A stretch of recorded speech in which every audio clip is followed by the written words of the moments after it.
Bonjour, l'objectif de cette vidéo, c'est la correction partie D, Bac S 2018, Amérique du Nord. C'est un exercice ici assez long, on est à la fin et on est sur une partie sur la loi binomiale. Alors, on lit le texte tranquillement, donc lors du paiement, des cartes à gratter sont distribuées. Alors, qu'est-ce qu'on sait? On vous donne donc une carte pour 10 € d'achat, donc si vous avez 58, vous avez 5 cartes, parce que vous avez 50 € entiers. Pour avoir 6 cartes, il faudrait dépasser donc ou égaler 60. Voilà, ça c'est simple. Et les cartes, eh bien, elles contiennent 0,5% de cartes gagnantes. Voilà, chose importante qui nous permet de nous situer dans une loi binomiale, le stock est suffisamment grand pour assimiler la distribution d'une carte à un tirage sans remise. Ça veut dire quoi? Qu'à chaque fois qu'on va tirer une carte, eh bien, on reproduit toujours la même expérience de façon identique et ce qu'on appelle indépendante. Vous avez devant vous toujours le même stock de cartes. Donc la probabilité de piocher une gagnante ne change pas, même si vous avez déjà pioché plein de cartes. Voilà pourquoi on va être dans une loi binomiale. Je vais vous montrer un petit peu ce qu'on peut rédiger. Donc, première question. Un client effectue des achats pour un montant de 158 €. Quelle est la probabilité qu'il obtienne au moins une carte gagnante? On va créer nous-mêmes tout seul une variable aléatoire. Ici, je vais l'appeler y parce que x était déjà pris dans le texte. Donc, y, ça va être égal au nombre.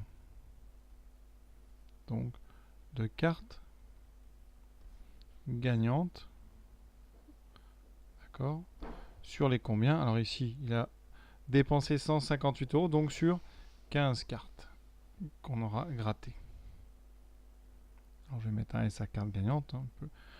Donc ça, Y, c'est une variable. Y, c'est une variable aléatoire, donc ici discrète. Discrète, qu'est-ce que ça veut dire? C'est par opposition à continu. C'est-à-dire que vous n'aurez pas des valeurs sur un intervalle, mais des valeurs entières. Ici, ici, pour bien que vous compreniez, ici, Y vaut entre donc entre 0 et 15, mais une valeur entière.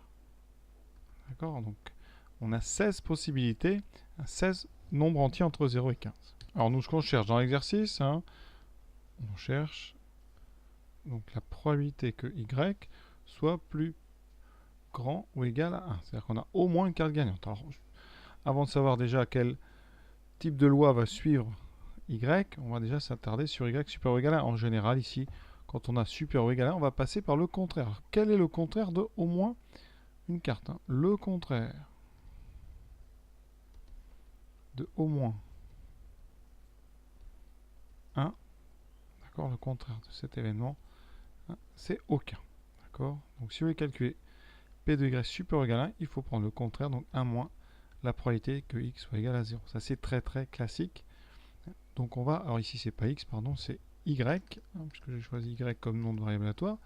Donc on va juste avoir à calculer la probabilité que Y soit égal à 0.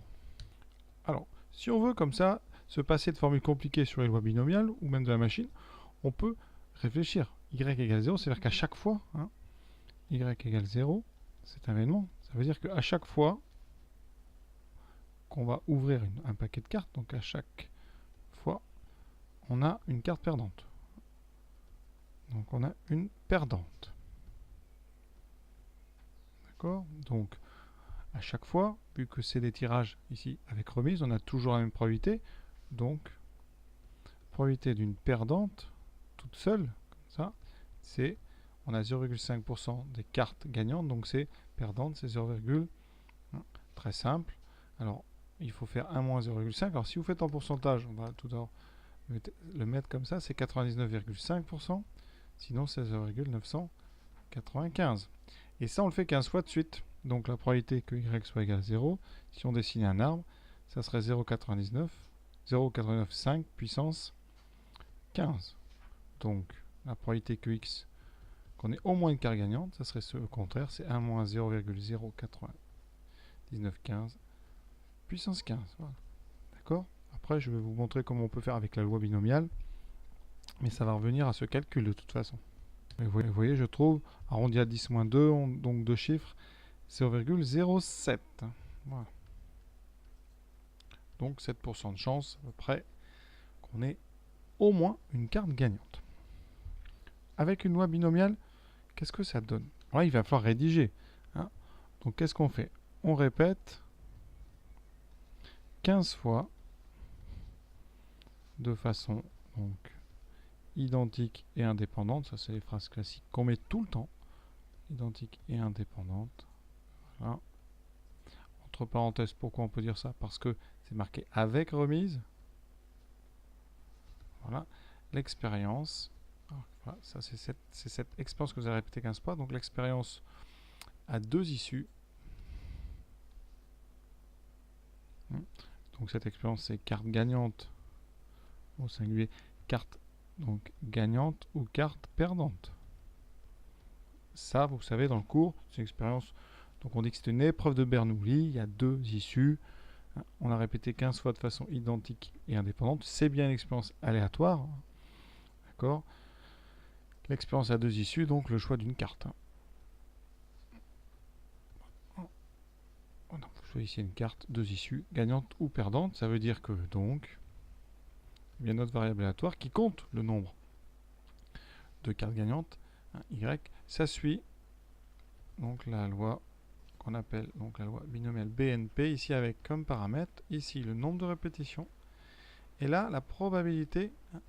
Alors ici il y aura deux choix, mais nous on compte les nombres gagnants, donc ici la probabilité d'avoir une carte gagnante, c'est-à-dire 0,0, ici 0,5.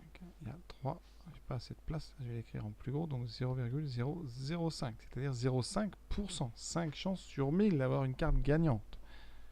Maintenant qu'on sait qu'on a une loi binomiale, on connaît la formule. P de Y égale K, avec K entre 0 et 15, qu'est-ce que c'est?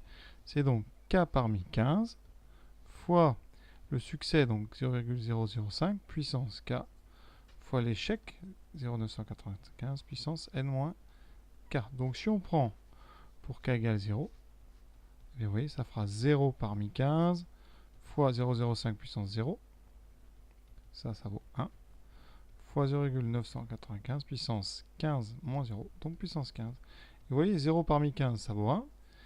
Puissance 0, ça fait 1. Il reste 0,995 puissance 15. C'est ce qu'on avait trouvé en vraiment faisant un raisonnement simple sur toujours l'échec à chaque étape parmi les 15 étapes. Donc voilà, donc on trouve le même résultat. Vous voyez bien. Alors la calculatrice, elle possède un mode qui permet de faire ça directement. Donc je vous rappelle rapidement.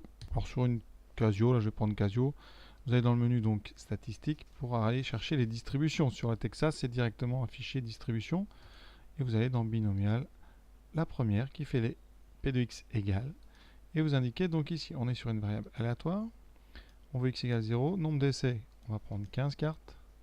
Probabilité d'une bonne carte, 5 millièmes. On valide. Et vous voyez, on trouve 0,927. Et là, il faut faire par contre 1 moins ce nombre. 1 moins 0,927 à peu près. J'ai oublié de valider. Donc on quitte 1 moins 0,927 à peu près. Ça fait 0,073. Donc on avait bien trouvé 7% tout à l'heure. Donc voilà, hein, j'ai détaillé. Vous pouvez aller plus vite. Bien sûr. Alors deuxième question. J'ai laissé le texte parce que je vais m'en servir. À partir de quel montant, arrondi à 10 euros, la probabilité d'obtenir au moins une carte. Donc on vient de le faire pour 15 cartes. Et nous, on veut une probabilité supérieure à 50. Donc, tout ce que j'ai dit va rester vrai. Sauf que ce qui change, c'est qu'ici, Y, maintenant, on va prendre sur N cartes. Donc, je vais tout changer. Ici, j'aurai N. Voilà. Tout ça, ça va être la même chose. Ici, on va répéter N fois de façon identique et indépendante. L'expérience a deux issues, toujours la même. Mais là, ici, le seul changement, c'est le N. Donc, ici, je vais indiquer. Donc, ici, carte gagnante sur N cartes. Y prend des valeurs entières entre 0 et N. Le contraire de au moins, c'est toujours l'événement aucun. Et on répète n fois, donc de façon identique et indépendante, parce que c'est avec remise. L'expérience aléatoire a deux issues, gagnante ou perdante. Cette expérience, c'est le choix d'une carte. Donc y suit la loi binomiale de paramètres n et 0,005. Qu'est-ce qu'on veut?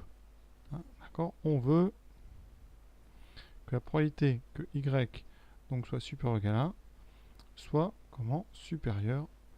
Alors supérieur ou supérieur ou égal, on va mettre strictement, comme ça on a un vrai supérieur. Voilà.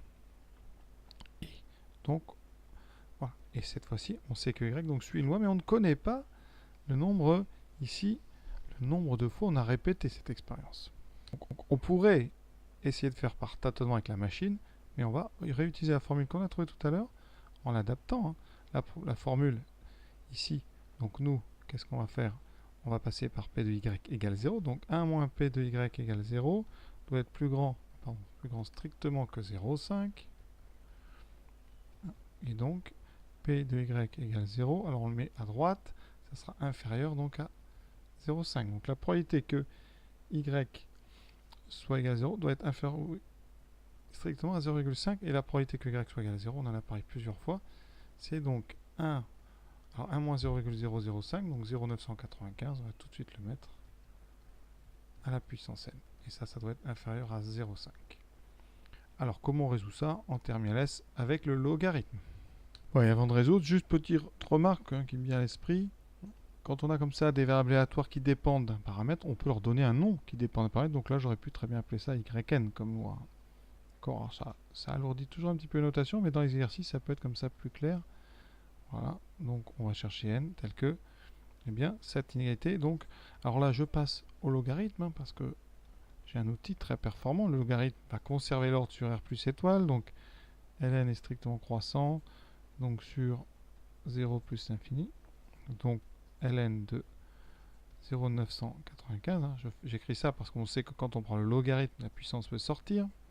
Ça sera strictement plus petit que ln de 0,5. D'accord? Alors attention, 0,995 c'est plus petit que 1.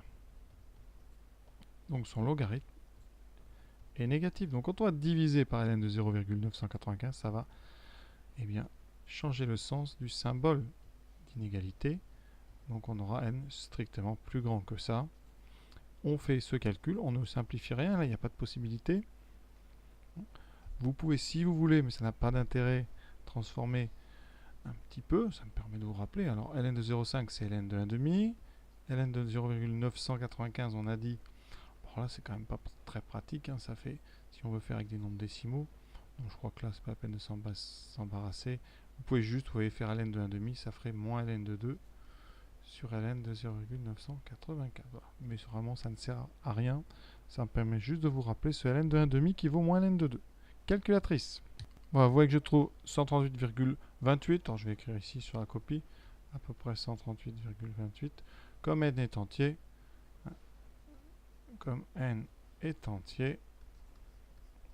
d'accord, ça veut dire qu'ici n va être supérieur ou égal à 139. Donc voilà.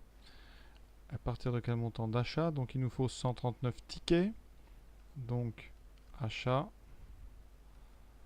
c'est supérieur ou égal à, donc on multiplie par 10, 1390 €. Voilà, je ne fais pas de phrase. Hein. Sur une copie évidemment, vous faites une belle conclusion et tout sera parfait. Voilà, exercice très long, terminé, enfin. Très varié comme question. Bon moyen pour réviser, effectivement. Voilà, à bientôt.